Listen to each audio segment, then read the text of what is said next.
अच्छा ये बहुत से लोग पूछते हैं कि कॉयल ओवर का क्या सीन है, लगवाने चाहिए नहीं लगवाने चाहिए। देखिए जी, अगर तो आपके पास गाड़ी है ना पुरानी, तो डेली ड्रिवन पे कॉयल ओवर जो है वो सजेस्टेड नहीं है। मैं आपको दिखाता हूँ कॉयल ओवर असल में होता क्या है। ये लगे हुए हैं, ये अभी फुल हाइट नहीं है, आधी हाइट पे है ये। जब इसको घुमा के चूड़ी को बिल्कुल नीचे कर लेना तो ये स्प्रिंग नीचे आ जाता है, गाड़ी ड्रॉप हो जाती है। और इसके लिए सिर्फ टायर ही उतारना पड़ता है, ज़्यादा लंबा चौड़ा काम नहीं करना पड़ता। अच्छा सीन इस तरह गाड़ी ड्रॉप करने के लिए पीछे इसके जो है इसके कॉयल ओवर नहीं आते, आपको जो है ना साथ ही एडजस्टें लगवानी पड़ती हैं। मैं आपको वो भी दिखा देता हूँ। एडजस्टें होती हैं, एडजस्टें होती कॉयल ओवर की तरह ही हैं। इधर से नहीं नजर आएगा, जब गाड़ी ऊपर होगी तभी नजर आएगा। वो भी नीचे उसके इसी तरह का वो होता है घुमाने वाला खड़पच्चू सा, उसको घुमाते जाओ गाड़ी नीचे आ जाती है। अभी मेरी गाड़ी जो है ना ड्रॉप होने के लिए है क्योंकि कल सैटरडे है, तो अब आज मैं गाड़ी ड्रॉप करके इंशाल्लाह ताला जाऊंगा इधर से। और सीन इस तरह के पुरानी गाड़ी का मसला ये होता है कि जैसे ये खड़ी है सिविक जो है 95 जिसको हम कहते हैं आसान लफ्ज़ों में, तो इसके अंदर जो कॉयल ओवर हैं वो होते हैं, कॉयल ओवर मोस्टली आते हैं काबली पड़ते हैं सस्ते। इस गाड़ी के 4 वे काबली कॉयल ओवर लोग 40,000 तक मांगते हैं, लेकिन कीमत उनकी 20, 22, 25 के अंदर अंदर है, इससे ऊपर नहीं होते हैं कॉयल ओवर। तो सीन इस तरह है, इसके इतने यूज़ नहीं हुए होते इसलिए वो लीक नहीं होते। उन गाड़ियों के डेली ड्रिवन पे कॉयल ओवर लीक हो जाते हैं। उन गाड़ियों को लो रिंग्स मतलब छोटे स्प्रिंग या ये जिस तरह ये है ना, ये आप देख सकते हैं ये जैसे ये तो स्प्रिंग टेढ़ा हो गया है, लेकिन ये किसी ने काटा था डालने के लिए ना, छोटे से स्प्रिंग काट के जो है ना डालते हैं। कुछ लोग ओरिजिनल डालते हैं, ओरिजिनल काट के डालोगे कंफर्ट सही रहेगा। और अगर ओरिजिनल नहीं वैसे काबली या यूज़ में लोगे या नए भी लोगे ना, तो वो थोड़े से अनकम्फर्टेबल होते हैं। और इसके बाद अगर हम बात करें डेली ड्रिवन पे दोबारा आएँ, मैं तो यार व्हील गैप कवर करवा के डेली चलाता हूँ, मुझे कोई मसला नहीं होता। हाँ अगर आप टोटली इस पे ऑफ रोडिंग करना चाह रहे हैं तो वो एक मुसीबत है। गाड़ी का जेन्युइन सस्पेंशन जितना कंफर्ट नहीं रहता किसी सूरत भी, वो अगर आप इवन एयर भी लगवाओगे ना, तो एयर जो बेसिक एयर्स हैं लो राइडर की या बीएफटी की पूरी ठीक है, लेकिन वो उस तरह नहीं होती जिस तरह स्टॉक सस्पेंशन आते हैं। बीएफटी की एयर लगवा के फुल हाइट के ऊपर भी वो सख्त हो जाते हैं और फुल डाउन पे भी वो सख्त हो जाते हैं, दरमियान में वो थोड़ा आपको कंफर्ट दे देती है।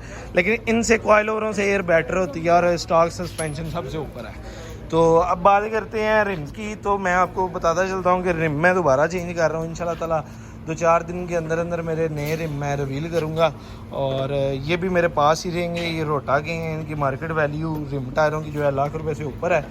और फॉग लाइट्स आपके भाई ने नहीं इंस्टॉल कराई हैं। ग्रिल बहुत लोग कहते हैं कि ये चेंज करवा के फेस लिफ्ट की डलवाओ, लेकिन मुझे ये ग्रिल सेक्सी लगती है, मैं इसलिए नहीं चेंज करवाता। वैसे भी 12,000 की है, सस्ती तो है नहीं। तो लोग कहते हैं जी कि पैसे दरख्तों पे लगते हैं, तो दरख्तों पे नहीं लगते, ऐसी बात नहीं है। पिछले दिनों में मेरे टायर फट गए थे, टायर नहीं चेंज करवाए हैं। पीछे की तरफ आएँ तो पीछे जो है मेरी पहले डीकैट हुई थी गाड़ी, लेकिन स्ट्रेट पाइपिंग नहीं थी, अंदर रेजोनेटर लगा हुआ था, जो कि इस वक्त गाड़ी के इधर पड़ा होगा। मैं आपको दिखाता हूँ, ये बड़ा हुआ है, ये कल मैंने उतरवा दी है। ये मेरे लो रिंग वाले सस्पेंशन है, पहले मैं लो रिंग चला रहा था। ये जेनवन जो आगे जो पंप आते हैं वो हैं। और इंटीरियर की इस वक्त आत्मा रुली हुई है क्योंकि गाड़ी 2-3 दिन से मुसलसल वर्कशॉप्स में है। और उसके बाद अगली किट मेरी जो थी वो टूट गई थी, अब मैंने नहीं डलवाई है। तो अब बात करते हैं एग्जॉस्ट की। बहुत लोग कहते हैं ड्यूल टिप एग्जॉस्ट है, ये ड्यूल टिप एग्जॉस्ट नहीं है, ये ड्यूल एग्जॉस्ट है। 2 छोटे एग्जॉस्ट लगे हुए हैं, अगर मैं 2 बड़े एग्जॉस्ट लगाता तो गाड़ी बैठ जानी थी। तो ये पीछे भाई साहब की गाड़ी है शराड। अगर आप लोग अब 4K को देखते हैं, यकीनन देखते होंगे, कार कम्युनिटी मोस्टली फॉलो करती है। तो ये फाइनल टचअप्स में है। अब मैं ज़्यादा डिटेल नहीं दूंगा क्योंकि वो उसके ब्लॉग में इंशाल्लाह ताला आपको पता चलेंगी। और इधर क्या क्या खड़ा है। उसके बाद ये BMW 2GR के अंदर 3500 सीसी बड़ी ज़बरदस्त तैयार हुई है। तो ड्रिफ्ट मशीन भी कह सकते हैं, लेकिन फुली ड्रिफ्ट मशीन ही कह सकते हैं क्योंकि ऑटो है, ट्रिप्टॉनिक गियर बॉक्स के साथ ड्रैग में ये बहुत कामयाब रहेगी। और जी 2GR बताया मैंने वाम को। और अगर बात करें बाकी गाड़ियों की, तो एक ये खड़ी है, ये for sale I think so, सिंध नंबर है, और इंजन इसमें पता नहीं कौन सा है, ज़्यादा डिटेल्स नहीं मुझे इसकी पता। उसके बाद एक ये तैयार होने के लिए आई है, मार्क 2 है ये। और उसी बंदे की शहरी भाई भी इधर मौजूद है, उसी बंदे की वो वाली मार्क 2 भी है और वो जो है कैंसिल कर दी है वो अब बेचने जा रहा है वो बंदा जो भी है। अब शहरी भाई की गाड़ी की बात करते हैं। शहरी भाई क्या सीन है यार आपकी गाड़ी का? अल्लाह का शुक्र ठीक है, दूसरी से डला हुआ है इसमें। वो नहीं, आज आप बड़ी ग्रिलें डाल रहे थे, क्या चक्कर दिखा रहा है? वो अच्छा कस्टम पार्ट्स। हाँ कस्टम पार्ट्स, हाँ दिखाएं ना, लग गए हैं। हाँ नाइस। इंजन पे अभी ज़रा थोड़ा लचपट ऑन करें। अच्छा ये 2ZZ हम लोगों के मुंह पे बड़ा नॉर्मल अब हो गया हुआ है, लेकिन 2ZZ मुझे वैसे आज पता चला है 2ZZ यामा का इंजन है। यामा का हेड होता है। हाँ यामा का हेड है और इंजन जो है वो ऑफ कोर्स टोयोटा का है। ये देखिए जी, ये स्लीपर है फुल टाइम, मतलब देखने में आपको ऐसे ही लगेगी कि नॉर्मल गाड़ी है, कुछ ज़्यादा इन्होंने डेकोरेशन नहीं की हुई। और लेकिन जब आप इसके साथ अपनी सिविक टर्बो या मार्क एक्स भगाने की कोशिश करेंगे तो उस वक्त आपको कंपटीशन तो छोटा लफ्ज़ है, आपको पास से भी नहीं गुजरने देगी। तो बताएं ना थोड़ा सा अपनी गाड़ी के बारे में। यार ये 2ZZ इंजन है। अच्छा 190 HP। 190 HP, ये बहुत ज़्यादा है, जो कि 140 की सिविक आती 1800 है। सीसी 4 सिलेंडर, लेकिन हाँ। इसके लिहाज से ये हाई परफॉर्मेंस इंजन है तो उसकी वजह से इसकी HP अच्छा ये तो हो गया ना डेकोरेशन पीस, मतलब इंजन प्यारा लग रहा है। ये पीछे नीचे पेंट करना है? हाँ ये तो भी काबली फैमिली दूसरी वाली डाली ना। अच्छा, और ये सुना है डेकोरेशन नहीं है?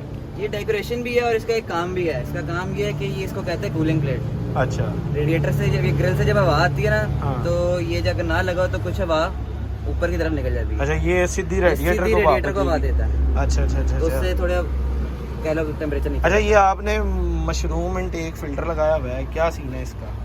यार ये कह लो मेरे ख्याल से DZ पे सबसे ज्यादा सेट यही रखता है। और इसको कौन साफ फिल्टर करना, नहीं? इसको साफ करना बड़ा आसान है। यहाँ से खुला दस्ती ग्रिल निकाली साफ। कौन फिल्टर की तरह नहीं, धो फिर सुखाओ। ये भी है, पर ये दस्ती फोम निकालो, साफ करो, वापस डाल दो। अच्छा अच्छा, नहीं एक ना कौन फिल्टर का और मसला है, कौन फिल्टर ना सक हो जाता है वो ऐसे। अगर बहुत ज्यादा यूज करो बगैर उसको। यार मेरी 400 पे सक कर गई है। आपने उसको चलाया, इसको मेरा तो होता है कि कम से कम हफ्ते बाद इसको निकाल के अच्छी तरह वॉश करके 400 चली थी वो मैंने साल चलाया है। और मजे की बात मुझे ये था फिल्टर हल्की क्वालिटी का है, फिल्टर चेक कराया, फिल्टर ठीक है।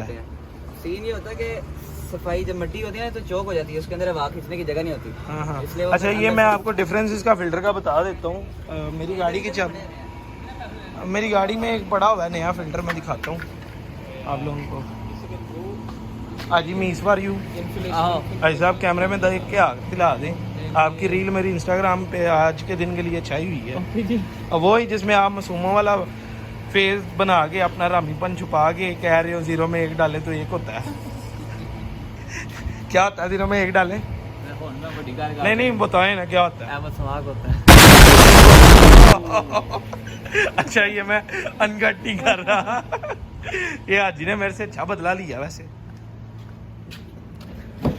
अच्छा जी ये है कैनन का फिल्टर, जो कि कॉपी है, ओरिजिनल नहीं है। अगर कोई इसको ओरिजिनल बोले तो बेवकूफ़ होगा। असल में ओरिजिनल फिल्टर 13,000 का है और ये 2,000 का है। ये चेक करें, ये आता है। इसका काम क्या है? इसका काम यही है कि यार थोड़ा एयर फ्लो गाड़ी को अच्छा मिल जाता है, लेकिन थ्रॉटल बॉडी फिर आपको रूटीन में साफ़ करवानी पड़ती है। उसके बाद अगर आपकी एयर फ्यूल रेशो सेट नहीं है तो आपकी गाड़ी मिसिंग करेगी। इसका ये पर्पज़ है। हारन मेरे साढ़े के हारन कल नए डलवाए हैं मैंने अपनी गाड़ी में। उसके बाद अगर और को बात की जाए तो मेरा ख्याल है नेक्स्ट जो है, अब ये गाड़ी डेड ड्रॉप होगी। ये सारी प्लास्टिक की किटें लगी हुई हैं, लेकिन ये आगे फाइबर लगवाया। मेरी अगली किट कगान में टूटी थी और फाइबर लगवाया है। फाइबर अच्छी क्वालिटी का है, लेकिन फिर भी प्लास्टिक वाला शशका नहीं है। फॉग लाइट्स नहीं है। जब फॉग लाइट्स का आपको बताता है चलूँ, जब मैंने 6 महीने पहले अपनी फॉग लाइट्स डलवाई थी तो वो आई थी मेरी 3500 की। अब जाओ मार्केट में 7-7,500 की फॉग लाइट्स मिल रही हैं, लेकिन विक्ट्री वाला है उधर ना मिंटगुमरी में, आप ऑनलाइन भी उसका स्टोर चेक कर सकते हैं, विक्ट्री मोटर्स। तो उससे मुझे ये मिली हैं 5500 की कि 6,000 की। अब मुझे एग्जैक्ट याद नहीं, लेकिन मार्केट से को 1,000-1,500 सस्ती मिलेगी है। आप लोग लाजमी ट्राई करें। अच्छा कुछ लोग मेरे से पूछते हैं DRLs का क्या सीन है, किस तरह मतलब लाइट है। ये मेरी ओरिजिनल लाइट है और ये लाइट खोल के जो है ना अंदर ये पट्टी लगी हुई है डैट सेट। बाकी काली काली लाइट्स अगर आपको नज़र आ रही हैं वो क्रोम नहीं है, उसकी वजह ये है, ये इधर मैंने काला पेंट अंदर मारा हुआ है, इस वजह से लाइट थोड़ी कम हो जाती है। अच्छा मैं आपको एक और चीज़ दिखाता चलूँ, अगर आप मेरी LEDs देखें अगर आपको नज़र आ रही हैं तो ये LEDs जो है ना 220 वोल्ट की हैं, आई थिंक सो, जो कि बहुत ज़्यादा हैं। वैसे तो डब्बे के ऊपर 900 800 अब आम आता है, लेकिन मेरा ख्याल है अगर 220 वाट की अगर आपको LEDs मिल गई हैं, इससे ऊपर वैसे तो मिलेंगी नहीं, आपकी वायरिंग सपोर्ट ही नहीं करेगी इतनी हाई वोल्टेज LED की। तो मेरी जो लो लाइट्स हैं वो बहुत अच्छी हैं, मतलब कि अगले ड्राइवर को तंग नहीं करती। और मैं ज़्यादातर फॉग लाइट्स पे शहर के अंदर गाड़ी चलाता हूँ, क्योंकि फॉग लाइट्स बैरिया मेरे जो है ना उधर तो लाइटिंग का मसला ही नहीं है, और मुझे वैसे भी शिशका मारने की आदत पड़ गई हुई है यहाँ पे मेन रोड पे लो पे। और अगर कोई पीछे से डिपर मार के जाए तो उसके लिए मेरा हाल है उसका सबसे बुरा हाब होगा मेरा डिपर। तो बहुत लोग मेरे से ये भी पूछते हैं कि ये स्माइल लगाई हुई है, इसे उतारो, इसका क्या बेमकसदी। यार ये मार्शमैलो की है, मार्शमैलो का लोगो है ये, एग्जैक्ट लोगो नहीं है ये, बीच में जो 3 लाइनें हैं ये मार्शमैलो के लोगो में नहीं आती। और मार्शमैलो DJ है और मुझे बड़ा पसंद है और मैं उसको सुनता भी हूँ, इस वजह से मैंने लगाया हुआ है। इसी के साथ ज़्यादा चाहूँगा आपका दोस्त आपका भाई है, मैं समाक दुआ में याद। ठीक है, एक तो लाइक और शेयर ठोक दीजिए, महाकाल का दबा के लाइक और शेयर ठोक दीजिए, 5000 लौटे दिख जाना चाहिए।